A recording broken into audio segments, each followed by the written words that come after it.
Personalizar itens exclusivos ficou ainda mais fácil com o adesivo mágico da foto.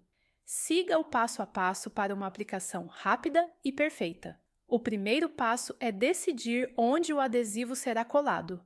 Com cuidado, descole a película de trás do adesivo. Então, posicione o adesivo no local desejado.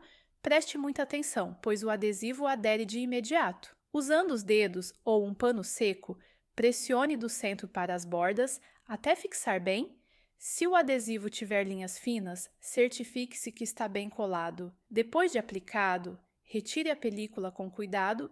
Se nesse momento você reparar que o adesivo não está completamente no item, volte a película ao lugar, pressione novamente e então retire a película por completo. E pronto! Adesivo magicamente aplicado, agora é só curtir com seu item exclusivo.